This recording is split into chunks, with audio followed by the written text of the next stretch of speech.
Salve, amigas e amigos da filosofia, bem-vindos a mais uma das nossas conversações filosóficas. Hoje eu vou conversar com o professor José Márcio Rego, da FGV, e a gente tem um tema muito especial para tratar, que é a influência filosófica e sociológica do ISEB, né, o Instituto Superior de Estudos Brasileiros. E antes de passar a palavra ao professor, eu queria só dizer que é uma honra especial recebê-lo aqui nesse canal, nesse dia, porque hoje faz um ano que nós começamos esse canal, as conversações filosóficas, né? No dia 26 de março de 2020, eu postei a primeira entrevista do canal, e já de lá para cá são mais de 440 entrevistas, e uma das obras que o professor Zé Márcio Rego publicou já há alguns anos, né, mais de década já, é um livro que me influenciou muito e que eu tenho um carinho especial, que é o livro Conversas com Filósofos Brasileiros, né, e tem lá diversos filósofos, tem a Marilena Chaui também, como mulher, vários homens, Paulo Arantes, que esteve aqui, Benedito Nunes, que se completa 10 anos do seu falecimento também esse ano, né? Tem aí várias homenagens aparecendo, e vários outros, né? Filósofos lá também nesse livro. É um livro muito importante para quem estuda filosofia no Brasil. Ele faz ali um recenseamento também, né? De vários filósofos. Tem várias perguntas, algumas se repetem nas entrevistas, outras são novas, é muito interessante. Quem não conhece, eu já deixo a dica aqui também, desse e de outros livros de conversas, de entrevistas do professor com economistas também, mas esse em especial. Então, para mim é uma honra muito grande estar aqui falando com ele pessoalmente, né? Quando eu li esse livro, eu jamais imaginava que eu fosse falar pessoalmente com o coautor, né? Também o Marcos Nobre é outro coautor do livro, são dois autores, e, Aliás, enfim, de lá para tem que cá, um dia muita convidar coisa o Marcos aconteceu. Nobre aqui. Pois Qualquer é, dia seria convida. também muito honroso recebê-lo, com certeza. Professor, já vou lhe passar imediatamente a palavra, então. Fique à vontade aí para falar como você preferir sobre o ISEB, sobre esse livro também, outros assuntos que vierem à sua cabeça, embora o que a gente preparou seja mais voltado ao Instituto Superior de Estudos Brasileiros. Também agradeço a todo mundo que está assistindo, peço desculpa pelo atraso que a gente teve, com alguns problemas de conexão e tal, essas coisas acontecem, vocês aí que assistem o canal já estão acostumados, eventualmente pode acontecer essas coisas, né? Mas estamos aqui, então, muito obrigado, todas e todos. Professor, está contigo a palavra. Muitíssimo obrigado pela presença no canal. Obrigado a você, Caio. Quero te parabenizar, porque o teu canal eu julgo muito importante. Você falou agora de mais de 400 entrevistas. Não sabia que era tantas, assim, em tão pouco tempo, né? Um ano. Tive a oportunidade de assistir com interesse e com atenção umas 6 ou 7. Uma delas estava te falando que eu revi ontem, no começo da madrugada, a excelente entrevista do Paulo Arantes, né? Importante digressão que ele fez, importantíssima. Então, e lembrei do nosso saudoso, nós tínhamos um amigo em comum, o Bento, né? Bento Prado. Aliás, você fez graduação em São Carlos, né, Caio? Você Fiz o mestrado e o eu doutorado. lembro que de tempo em tempo você fez um mestrado e doutorado. Eu, Isso. de tempo, pegava o carro e ia até São Carlos para ter o privilégio de conversar com o Bento. O Bento também, de vez em quando, vinha para São Paulo, a gente se encontrava aqui também. Saudoso Bento Prado, meu amigo querido, e amigo querido também do Paulo Arantes. Lembrando dois episódios aqui para homenagear o Bento.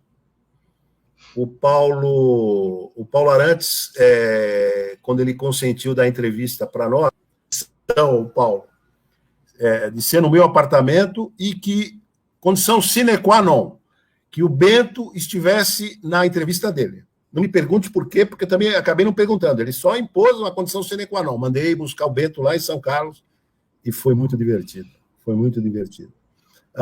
E lembro uma outra ocasião, eu estando lá no Palácio do Planalto, o Fernando Henrique era muito amigo do Bento, mas fazia anos que não falavam, e não sei por que falei em Bento, e o Fernando falou: Bento Prado, que saudade do Bento. Eu falei: Fernando, eu estou com o telefone dele aqui, presidente. Você está com o telefone aí? E ele pegou, ele mesmo discou, não pediu para a secretária, e atendeu a Lúcia, a mulher do Bento. Lúcia, aqui é o Fernando Henrique. Ela deve ter dito: tá bom. Aí aqui Estou querendo o Fernando Henrique. Do nada ligou. E aí, Lúcia, lembra quando nós no interior da França, eu, você e o Bento, ficamos enchendo a paciência do Janot? Ele contou 2 ou 3 episódios, Caio, que aí a Lúcia viu que era o Fernando Henrique mesmo, né? E ele ficou num papo de quase 20 minutos. O Bento não estava. Uma pena que o Bento não estava.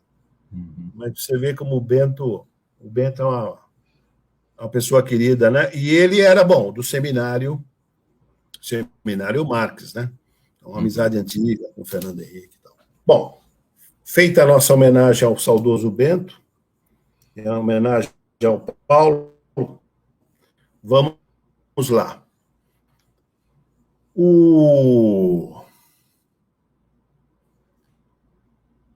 Eu preferi falar do pensamento do Eusébio, as influências sociológicas e filosóficas, né, do pensamento eusebiano, que tem um bias aí, tem um viés nessa minha fala, porque o meu parceiro intelectual, meu mestre primeiro, meu orientador no mestrado, meu orientador, sofreu uma influência enorme do Eusébio, que é o Bresser Pereira, né? O Bresser, com 21 anos, 1955, ele é de 34, numa colônia de férias em Itanhaém, ele trava contato com Cadernos do Nosso Tempo e lê um artigo do Hélio Jaguaribe. E lendo esse artigo, olha que loucura, lendo esse artigo, em janeiro de 1955, o Bresser, que pretendia se formar em direito, ele estava no último ano, e depois ser juiz de direito, resolve ali ser ou sociólogo do desenvolvimento ou economista do desenvolvimento. Ele resolve, está dando um delay aí? Não, vocês estão me ouvindo direitinho? Aliás, esse atraso inicial deve-se ao meu link aqui, não ao do Caio, né? Mas voltou, né, Caio? Você está me ouvindo direito Sim, ou não? dá um delay, mas dá para ouvir, tá não me está ouvindo, prejudicando, né? não. Estou ouvindo perfeitamente. Sim, Caio.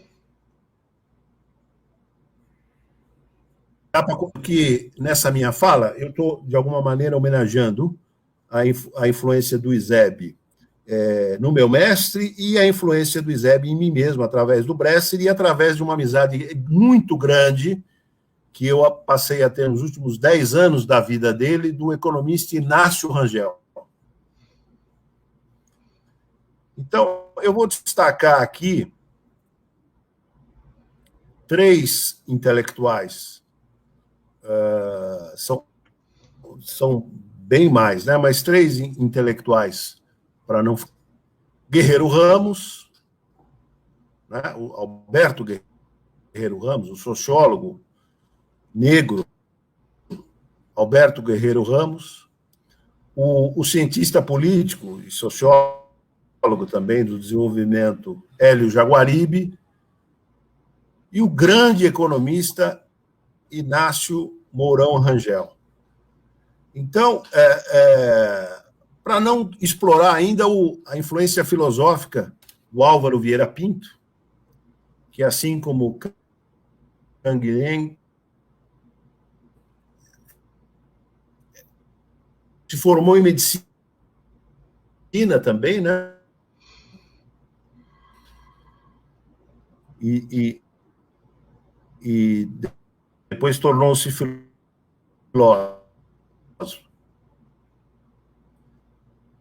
Mas vamos falar menos do Álvaro. Um artigo importante, e da CEPAL a nova dependência, em que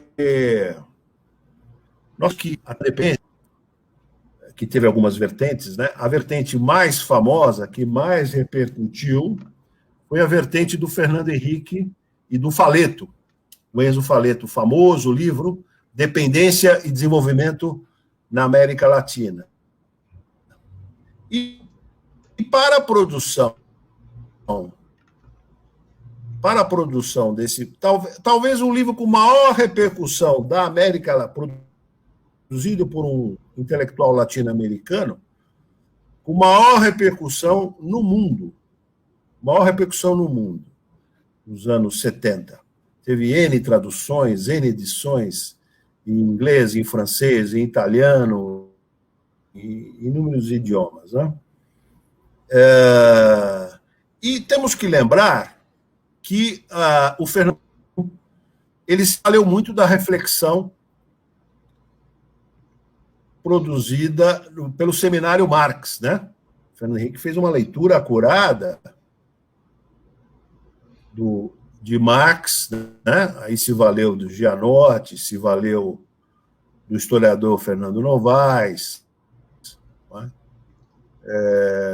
O próprio Bento Prado participou, Roberto Schwartz, Paul Singer, enfim, era um grupo de intelectuais professores da USP que fizeram quase que mestrado, doutorado por conta própria, durante 8 anos se reuniam de tempo em tempo, diversificavam as casas, né? Depois tudo terminava com um belo jantar, e estudaram a fundo Marx. Na verdade, o Dependência e Desenvolvimento na América Latina, a vertente economicista da análise do processo de desenvolvimento, feita são diversos economistas, vamos falar os dois mais importantes, né? O argentino Raul Prebisch e o brasileiro Celso Furtado. Quer dizer, simplificando, né? O subtítulo já dá o lead, né? Dependência e Desenvolvimento na América Latina, um ensaio de interpretação sociológica. Quer dizer, a crítica que eles faziam é o seguinte: olha, para analisar o fenômeno do desenvolvimento, ou mesmo o fenômeno do subdesenvolvimento, é preciso ter um ângulo maior de visão. Você tem que analisar as classes sociais. O fenômeno do desenvolvimento é um fenômeno econômico, sociológico, cultural, né? É um fenômeno extremamente complexo. A abordagem tem que ser holística, né? E se você não dá conta de analisar os arranjos das classes sociais, você não consegue perceber o fenômeno do desenvolvimento. E também, eles não atribuem a uma miopia da visão economicista da CEPAL. Eles estão escrevendo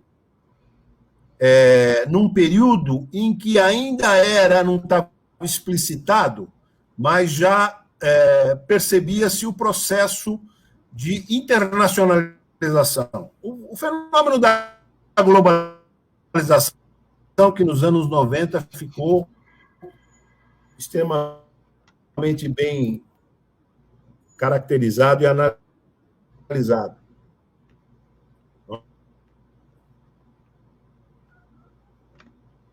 O capítulo 4, por exemplo, né, desse livro, dá conta de analisar isso. Quer dizer, é como ser na Guerra Fria. Nos 60, isso está explicitado, uma parte do centro periferia. Pós-março, N empresas, né? O capitalismo norte-americano que foi para a Europa, que começaram a ser brasileiro, ficou com a migração das transnacionais. Então, eles dão conta de analisar esse fenômeno que os cepalinos da primeira cepa, não tinham condições de ver, porque não estava explicitado isso. Então, vamos lembrar que o famoso manifesto da CEPAL do Prebisch é de 49. Eles estão escrevendo quase 20 anos após, né? Eles começam a escrever em 68, publicam o livro em 69, sim, a edição em português é em 70, né? Então eles estão 20 anos após esse fenômeno da internacionalização, o centro indo para a periferia já estava explicitado, então eles dão conta de explicar isso. E o Bresser, nesse artigo que eu estou chamando a atenção, que eu acho que é um artigo importante, do ISEB e da CEPAL, a teoria da dependência. O Bresser vai fazer uma releitura. O Bresser, que havia sido ministro do Fernando Henrique, já ministro da Fazenda, voltando para São Paulo, eu falei, Bresser, invejo, sempre faz parte, está fazendo parte. Lembra disso? Na primeira gestão FHC? Né? E aí, Caio, não, Caio. Sim. Caio, tá dando uns cortezinhos, mas estou ouvindo. Dá para ouvir, mas tem uns cortes. O raciocínio não fica prejudicado? Será que não era melhor aí tentar? Mas nós tentamos via celular, mas acabou não dando, né? Não, tá dando para ouvir, tá dando para acompanhar. Pode continuar, só às vezes dá uns trancos, mas está fluindo, sim. Eu havia parado quando o Bresser, eu brincando com ele, eu queria fazer parte do time em que o Pelé jogava, né? Porque o Pelé era o ministro dos esportes, né? Eu estou contando isso para dizer o seguinte, o Bresser, depois de ter feito parte da equipe do FHC, ele percebe uma ausência de preocupação com o nacionalismo.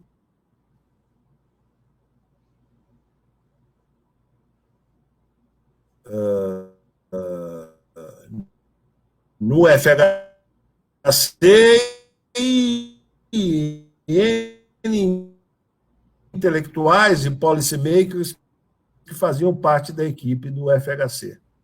Fazer uma releitura pendente. Vai dizer, puxa, eu equivocar. Já uma diminuição, quase como um todo, e Fernando Henrique em particular, né, a USP não enxergou com bons olhos esse nacionalismo do ISEB.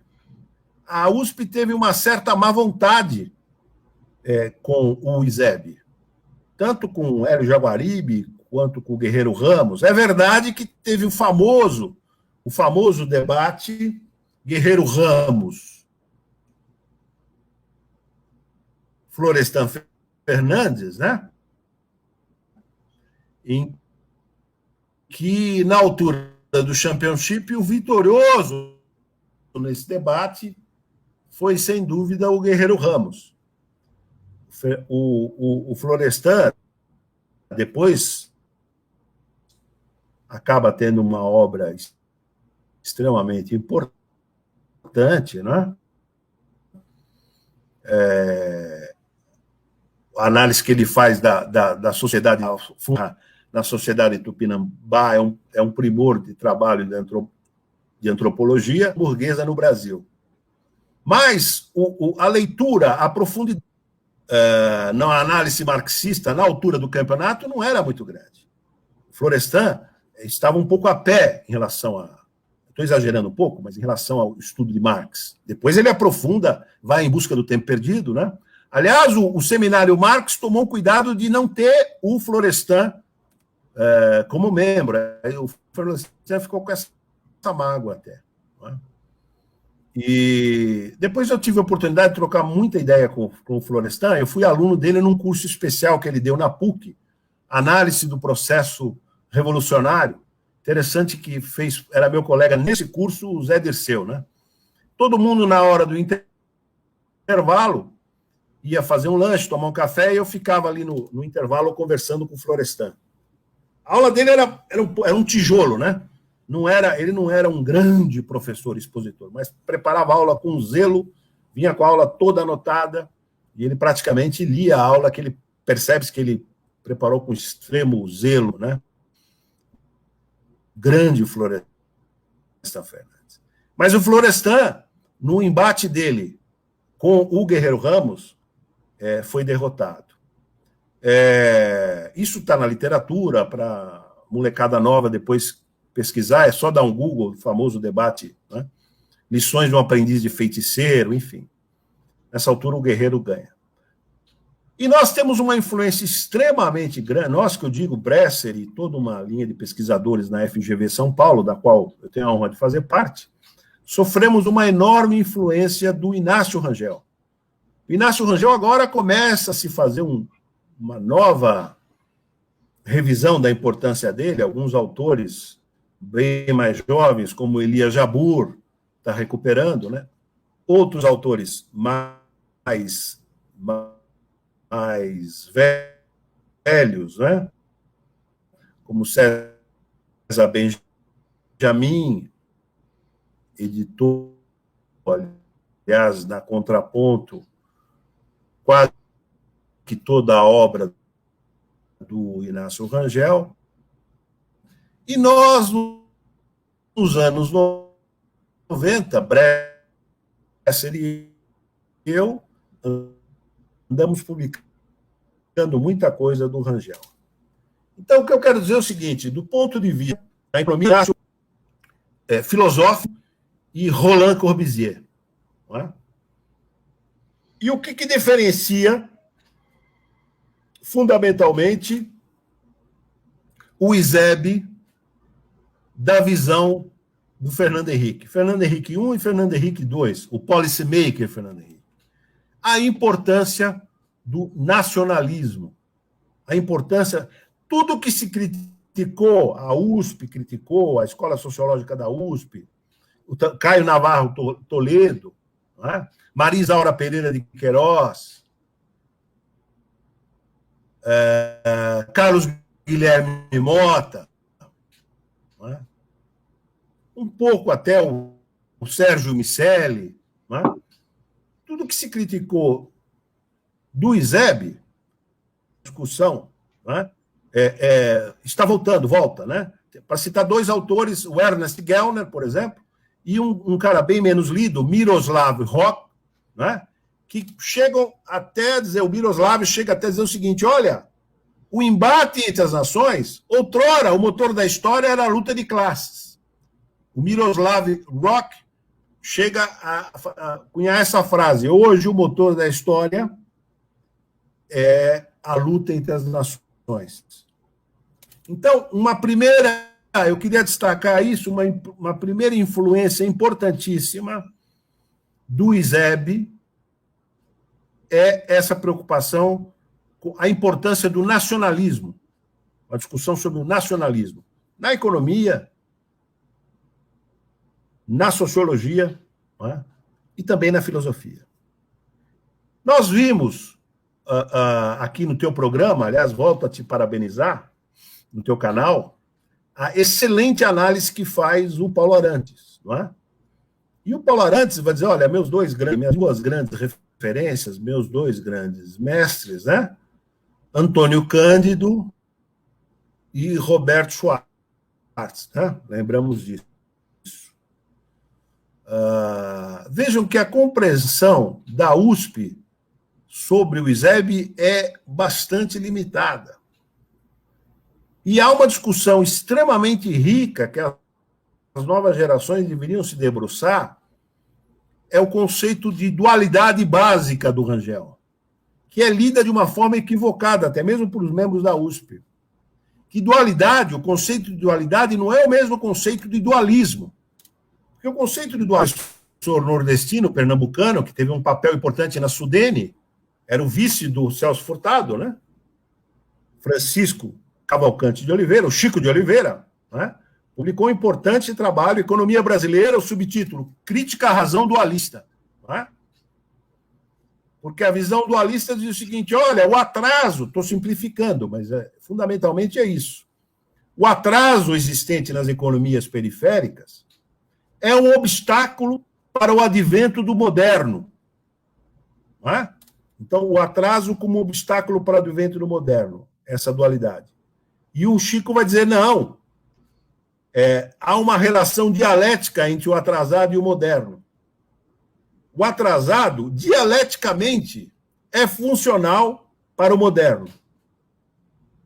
Então, ele cita como exemplo, há N exemplos, mas ele cita o exemplo de todo o processo de urbanização ocorrido nos grandes centros urbanos. Vamos pensar em São Paulo. Toda essa urbanização de São Paulo, a construção de edifícios, o setor de construção civil, né, não teria se desenvolvido sem a presença da mão de obra nordestina, que migrou para os centros urbanos do Sul. Isso para falar na construção civil, para não falar da indústria automobilística, né? Para não falar dos metalúrgicos. Silva, que sai de Garanhuns, não é? Vem num pau de arara com a mãe e com seus irmãos, o pai vem depois, né? E depois tem toda uma trajetória, né? Faz a graduação, faz a pós-graduação, faz o doutorado dele em política nos sindicatos, né? No sindicato que ele tem a socialização, no sindicato dos metodicamente inteligentes, tem a sua graduação, mestrado e doutorado no sindicato dos metalúrgicos, né? Então, o Chico de Oliveira tem uma visão interessante sobre dualismo. Agora, o fenômeno da dualidade é algo um pouco mais sofisticado. E se critica muito o Izeb porque a análise dos zebianos era fraca no marxismo. Aí é uma divergência grande, tanto do Bresser quanto minha, para falar da nova geração, do Elias Jabbour. A análise do Rangel, sofisticadíssima. O Rangel fez um profundo estudo de Marx. Aliás, fez um profundo estudo também de Keynes. E interessante que o Rangel, com 15, 16 anos, ele pega em armas contra Getúlio, né? E depois, por uma história longa que eu não vou contar aqui, vai para o Rio. Teve 8 anos em domicílio coacto, né? Preso. Quer dizer, não tinha ainda tornezeleira eletrônica, mas ele era obrigado a ficar em casa, em domicílio coacto. Aí ele consegue ir para o Rio, arruma um emprego na agência Reuters, né? E depois começa a escrever alguns artigos no Rio de Janeiro. E o Getúlio lia esses artigos e pede para o Rômulo Almeida, fala, me chama esse... Acho interessante esses artigos, me chama esse rapaz. E aí o Rômulo chama o Inácio Rangel, o segundo Getúlio, né? Chama o Inácio Rangel e o Getúlio faz um convite para o Rangel, queria que você fizesse parte da minha assessoria. E o Rangel vai dizer o seguinte, não, eu não sou da tua... Eu sou opositor, né? Eu vou dizer muito não para o senhor, não. Yes, man, homem que diz sim, eu tenho muito aqui. Eu quero pessoas que me contradizem, né? Então o Rangel tem uma participação importante. Aliás, a assessoria de Vargas, toda importante, Rômulo, Jesus Soares Pereira e Inácio Rangel. Inácio Rangel teve na redação da criação da Petrobras, né? Inácio Rangel, sabemos, depois foi chefe do Departamento Econômico do BNDE, depois do BNDES, né? Então, eu estou querendo dizer com isso o seguinte, o Izeb produziu e gerou grandes reflexões. Você não vai entender É verdade que a dissertação dele, aliás, eu até mandei no teu e-mail, né? A dissertação dele, que virou depois um livro, Introdução ao Desenvolvimento Econômico Brasileiro, ele fica 8 meses na CEPAL escrevendo isso, né? Mas, na verdade, toda a influência e a discussão que ele faz para escrever esse livro, ele faz no âmbito do ISEB. E é maravilhoso ver o Guerreiro Ramos, está disponível isso, né? O prefácio à Dualidade Básica da Economia Brasileira, o prefácio é do Guerreiro Ramos. E vocês vão ver lá o elogio que o Guerreiro faz à importância da análise do Rangel. Estou dizendo tudo isso porque o ISEB, já no Getúlio Vargas, influenciou via Rangel. E o ISEB vai ser tão ou mais importante ainda no governo Juscelino Kubitschek. No governo Juscelino Kubitschek, a importância do ISEB é fundamental. É verdade que o ISEB, institucionalizado como Instituto Superior de Estudos Brasileiros, tem uma duração curta, não é? Antes era o IBESP, né? Instituto Brasileiro de Estudos Superiores, cria o Cadernos do Nosso Tempo. O ISEB, enquanto ISEB, é de 1955. E ele vai durar até o golpe de 64. Então, formalmente, eu vou até, dá licença, eu vou fechar a porta aqui, que o cachorro está... Tá bom. Não, está fechado. O ISEB, ele tem uma duração, enquanto ISEB, de somente 9 anos. Não é? E depois entra em ostracismo. E o adjornamento do ISEB, a discussão sobre o processo inflacionário, a discussão sobre desenvolvimento, recuperando a questão do nacionalismo, a discussão sobre desenvolvimento, recuperando a coisa das classes sociais, o rearranjo das classes sociais, etc. Um dos caras que vai fazer o adjornamento do ISEB é o Brescia Pereira. Você não vai entender a obra do Brescia Pereira sem entender a reflexão que fala importantíssimo, que é de 63, o livro A Inflação Brasileira, que, aliás, o Bresser e eu reeditamos umas 3 ou 4 edições, e agora o nosso querido César Benjamin, na Contraponto, nas obras completas de Inácio Rangel, reeditou também. Não é?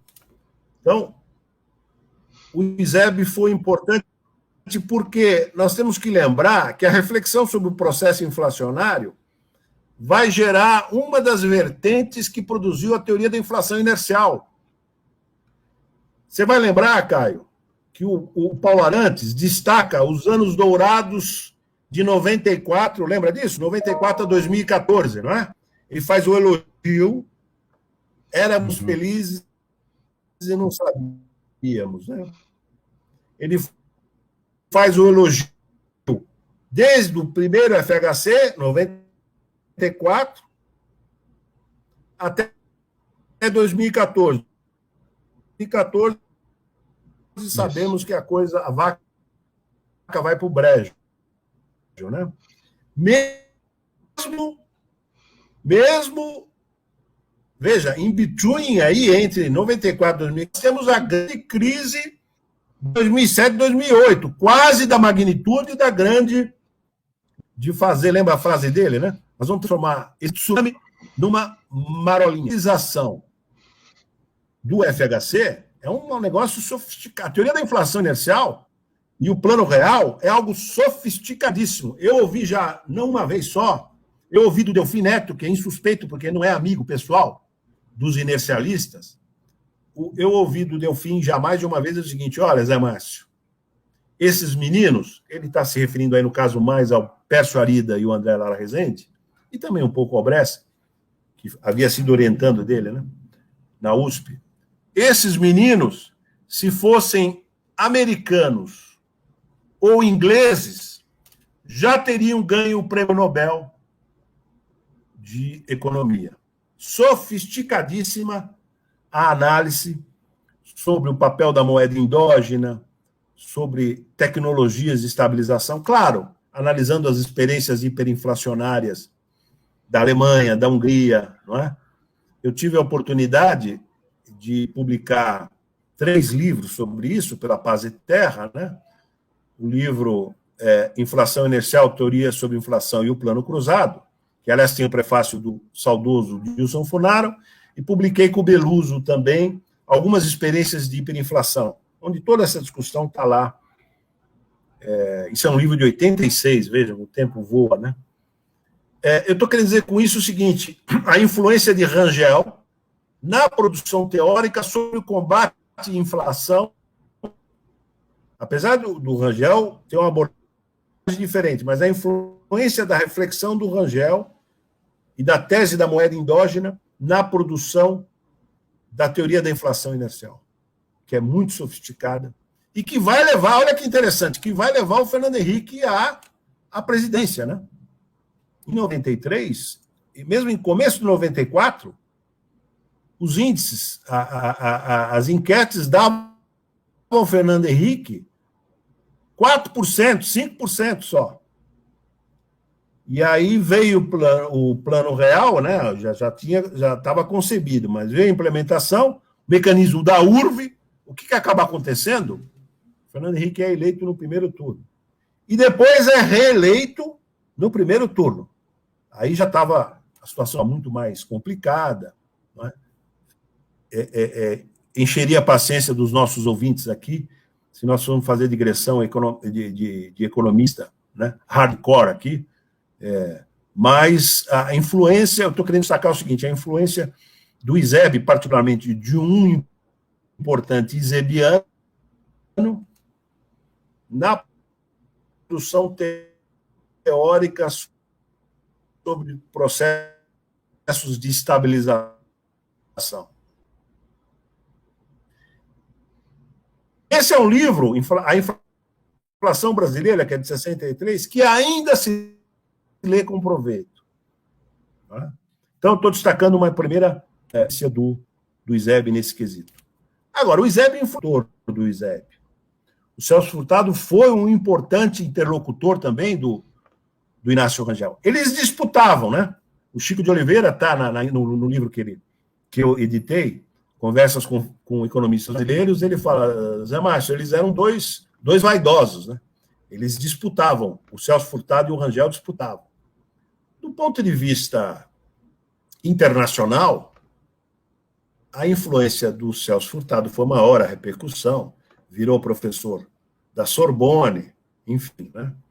Mas, do ponto de vista interno, e toda a pedagogia que o Rangel acabou exercendo no BNDES, eu acho que a influência do Rangel nos policymakers foi tão importante, ou talvez, quiçá, até mais importante que a do Furtado, não na compreensão do Brasil, da formação econômica do Brasil, isso é imbatível, Furtado, né? Mas na formulação de políticas, a influência do Rangel foi tão importante quanto a do Celso Furtado. Agora, outro cara extremamente rico, que as novas gerações deveriam se debruçar sobre ele, o problema é que ele produzia demais, não é? Ele faz uma análise da história das civilizações em N volumes, ele é uma usina, né? E por produzir muito, tem uma produção desigual, né? É o Hélio Jaguaribe. O Hélio Jaguaribe e as novas Yaren. Eu destacaria esses três próceres, né? Alberto Guerreiro Ramos,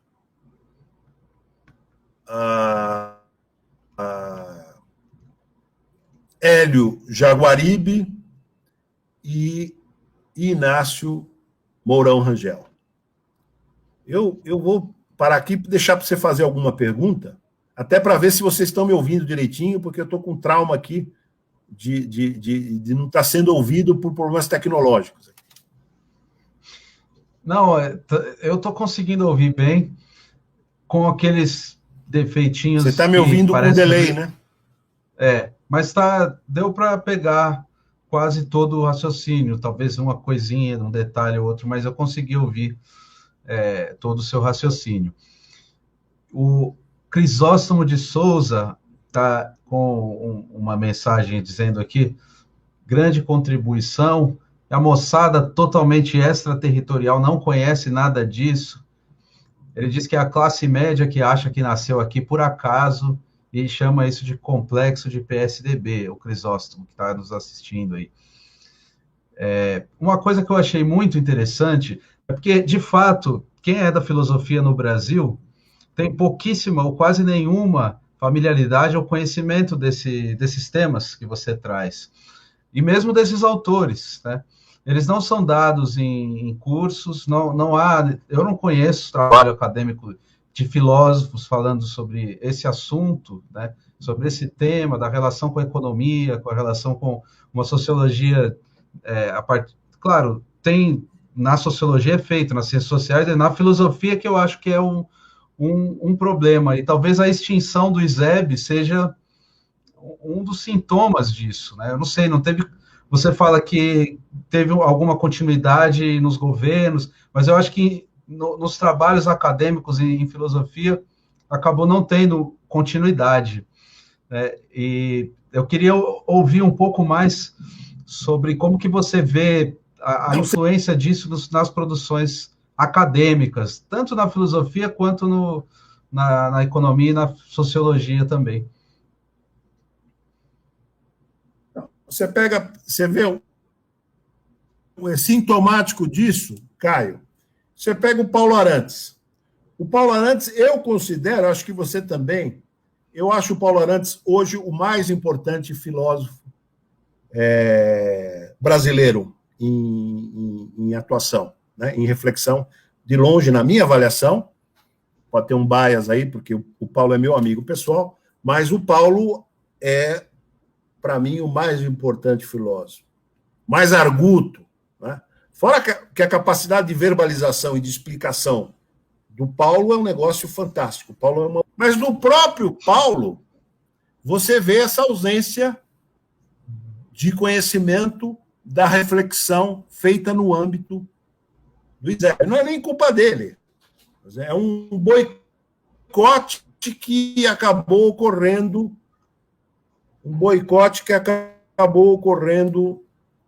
na USP em relação ao ISEB. Um boicote parecido fizeram, e aí até o Fernando Henrique, Florestan, né? Um boicote parecido fizeram com o Gilberto Freire.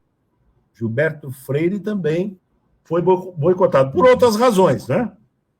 E também o golpe de 64, o posicionamento do Gilberto Freire apoiando, ele queria ter sido nomeado governador de Pernambuco, né? E não foi, mas o apoio dele e o conservadorismo. Mas se nós formos ver com cuidado, e alguns autores fizeram uma reavaliação, o saudoso amigo Ricardo Benza reavalia a contribuição do Gilberto Freire, né? O Gilberto Freire é de uma importância, de uma sofisticação. O Gilberto Freire não é que ele foi fazer doutorado fora ou fazer mestrado fora. Ele já fez a graduação fora, orientado pelo alemão, radicado nos Estados Unidos, Franz Boas. E a sacação que ele faz, tudo bem, se valendo do Boas. Mas a sacação que ele faz, olha, mais importante que a dimensão raça é a dimensão cultural, né? Eles subsumem a dimensão raça à dimensão cultural. Então, porque toda a elite brasileira, anterior a 33, né? Anterior à Casa Grande Senzala, enfim, Tinha a ideia de que, pô, tem que embranquecer a população. Vamos trazer migração europeia, vamos trazer pele branca, porque com essa quantidade de negros aqui, isso aqui não vai chegar a lugar nenhum. Racismo puro, né? Um racismo estrutural, funcional, enfim. E aí o Gilberto Freire tem essa sacada, fora um estilo maravilhoso, né? Um grande escritor, não é? Estupidamente inteligente, né? E que teve a oportunidade de fazer a graduação. E faz uma análise riquíssima, né? Então, a USP também, não foi só o ISEB, a USP também fez um boicote, ou não analisou, desconsiderou o Gilberto Freire, né? Que é um autor fundamental para entender o Brasil. Né? Fundamental para entender o Brasil. Já o Sérgio, não. O Sérgio, bom, até por ter sido da USP, né? O Sérgio Buarque sempre foi louvado, reverenciado, aliás, deve ser, não tenha dúvida. Deve ser. Agora, isso se explica porque a importância da USP, a produção teórica, a produção filosófica, né, do Departamento Francês de Ultramar, a produção sociológica, a produção de economia também, não é? A USP é um negócio estupendo, né? A USP gerou Delfim Neto, um desenvolvimentista conservador, não é? Polêmico, com todo o apoio que deu ao regime militar, né?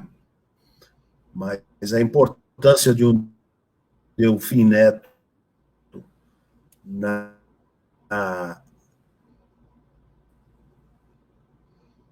como intelectual, como economista e como policy maker não se pode questionar. Né? Agora, vejam, e essa questão do nacionalismo num mundo globalizado é da fundamental importância, né? Alguns autores só recuperaram, morreu tão jovem. O Fanon morreu, salvo erro, com 32 anos, né? Ixi, aqui a bateria, está me dizendo aqui que a bateria está acabando. Alô? Eu vou dar aqui rápida, porque tá bom. Dizendo que a bateria está do computador. Rapidinho. Tá bom. Está me ouvindo, Caio? Tô ouvindo. Tem um delay, mas estou ouvindo. Está me ouvindo, Caio?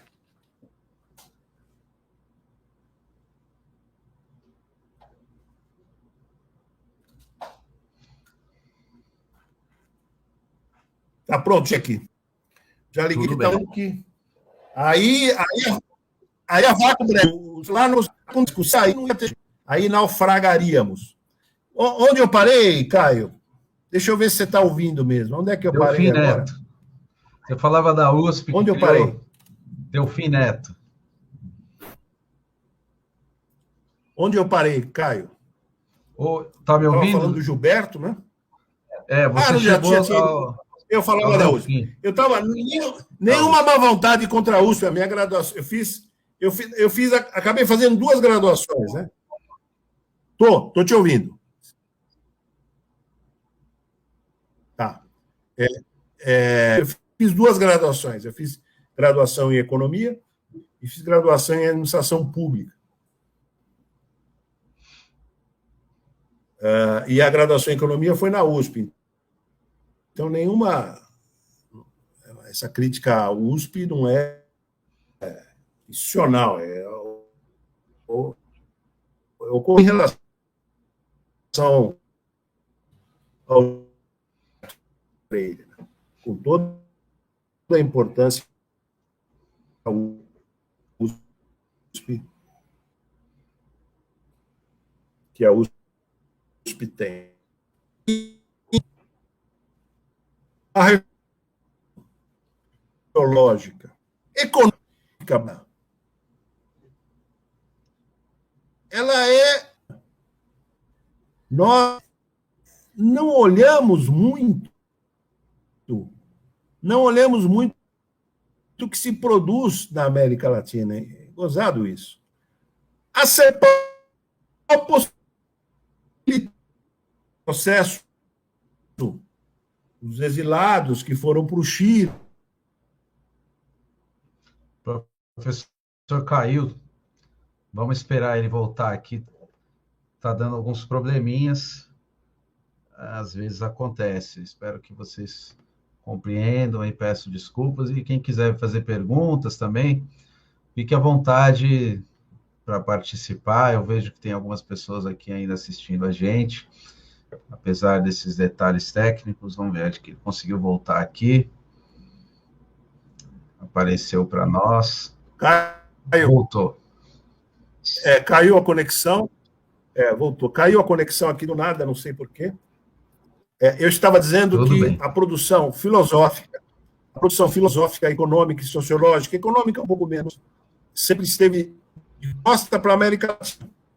E nós sempre fomos na filosofia, então, né? E a USP, o título do Paulo Arantes é maravilhoso nesse aspecto. Nós sempre fomos um departamento francês de ultramar, né?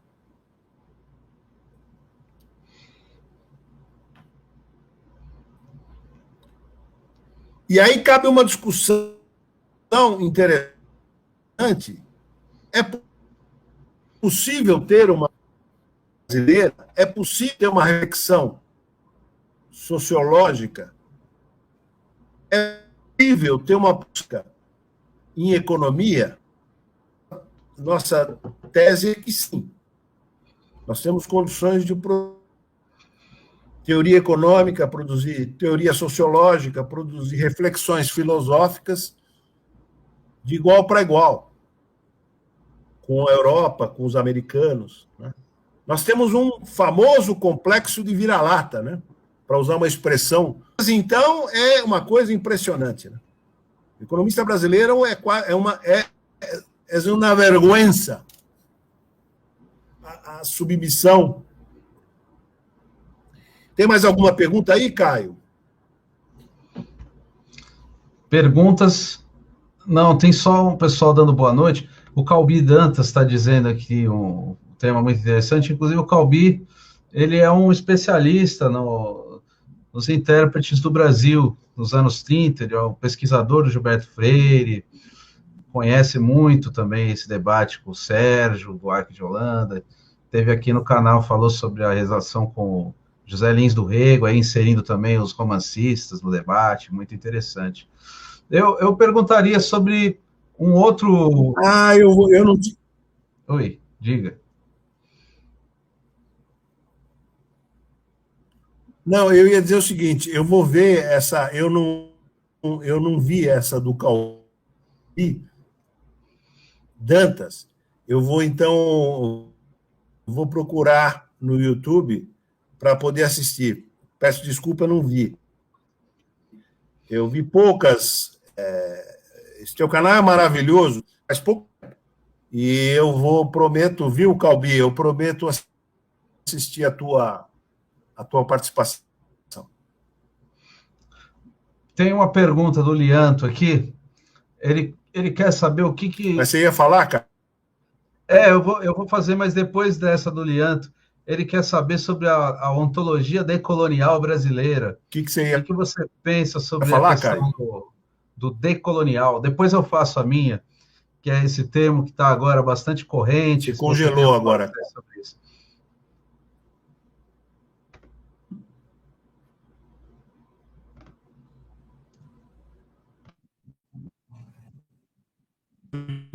Que é ontologia decolonial. Então, seria leviano da minha parte, seria leviano da minha parte eu tecer considerações, tá? Parece que está na minha programação. Tá. Está na minha programação travar contato com essa reflexão. Eu ainda estou na leitura do Fanon, então eu não estou up to date, tá? Lianto. Voltei? Hã? Consegui voltar? Deu para ouvir? Eu estou te ouvindo, Caio. Você está me ouvindo ou não? Eu estou te ouvindo, cara. Você eu dei uma caída aqui. Eu não consegui ouvir a última resposta. As considerações que eu fiz.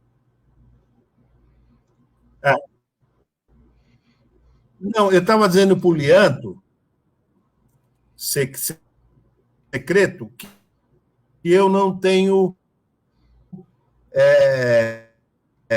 Eu não me sinto à vontade de tecer considerações sobre a ontologia colonial, porque a minha leitura é parca a esse respeito, tá? Uhum. Mas eu acho que é uma discussão importante. Preciso travar contato melhor com essa literatura. Eu ainda estou no Fanon. Fazer uma... Eu queria perguntar sobre o SEBRAP. Como que você vê as relações possíveis do ISEB com o SEBRAP? Se você vê... Você está me ouvindo ou não? Estou ouvindo. Está cortando, mas estou ouvindo. Está dando um delay. Alô? Deixa eu ver se eu consigo falar com ele aqui para usar. Agora foi. Seguinte. O SEBRAP foi bom que tocou. O vínculo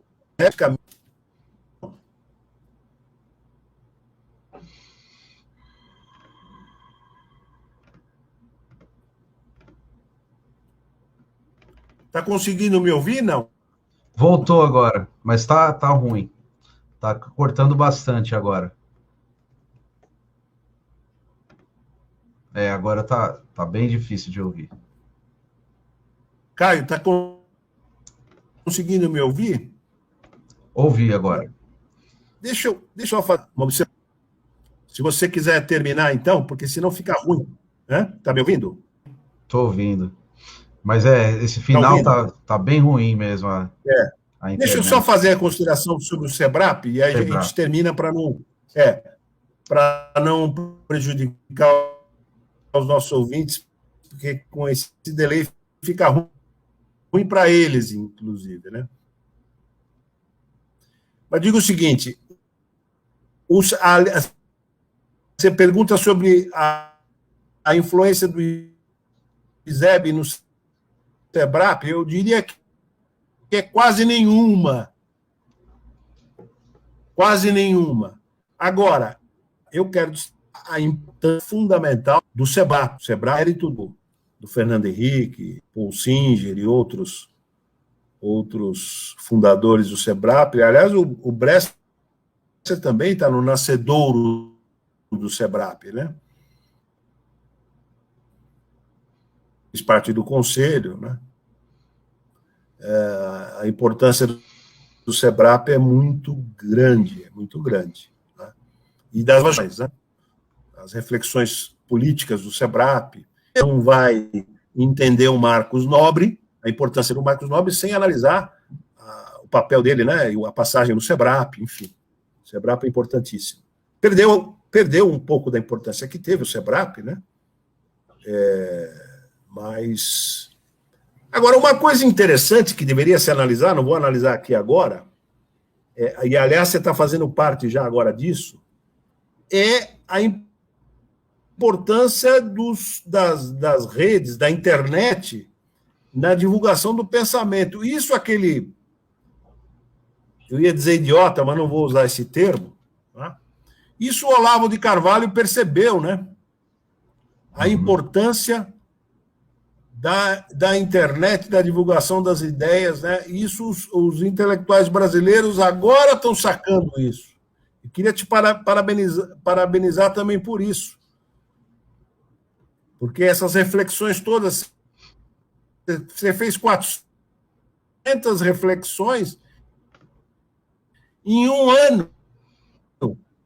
Né? Olha a repercussão que isso... Vou fazer uma digressão com Marcos, coisa isso no âmbito de milhares de ouvintes, né?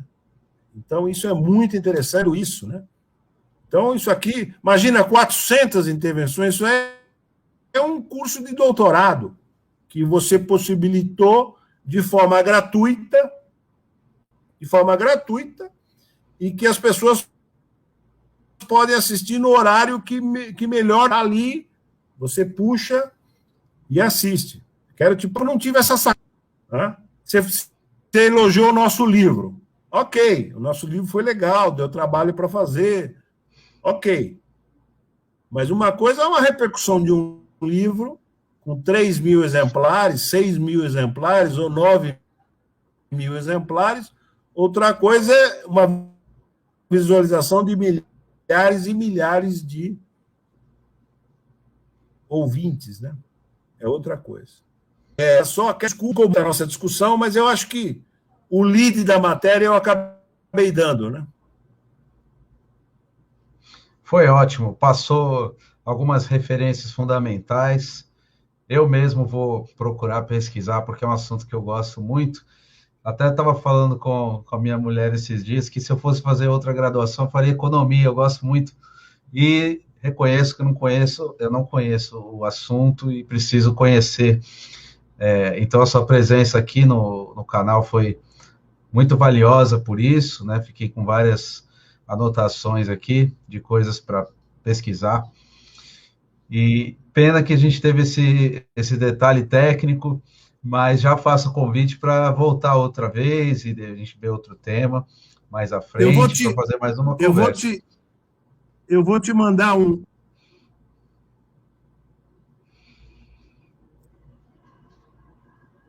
Tá, deixa eu de público link para você assistir ao no doutorado da GV, sempre quarta-feira, das 9 ao meio-dia.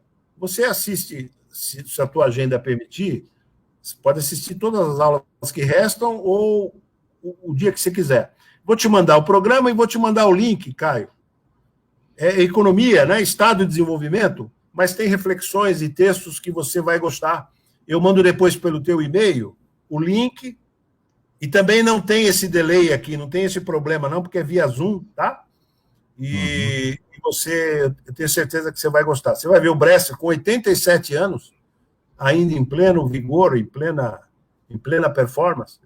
E esse velhinho aqui que vos fala, eu já passei a idade do Guerreiro Ramos, olha que loucura. Olha que loucura. Já passei a idade do Guerreiro. O tempo voa, é impressionante. Mas, cara, quero te agradecer muito e reiterar o pedido de desculpa por esse problema tecnológico aqui. Imagina. Mas eu acho que acontece. Dando alguma coisa, ficou, né? Sim, ao pessoal agradecendo aí. Vai assistir quando puder. O André, como você falou, né, professor? A gente pode ver quando quiser, né? O André Luiz está aí dizendo que vai ver depois. Obrigado pela presença, obrigado, professor. E vamos encerrando, então, essa tarde de sexta-feira, agradecendo muitíssimo a presença de todas e todos, especialmente do professor José Márcio Rego, pela exposição aqui sobre a influência filosófica e sociológica do ISEB no pensamento brasileiro.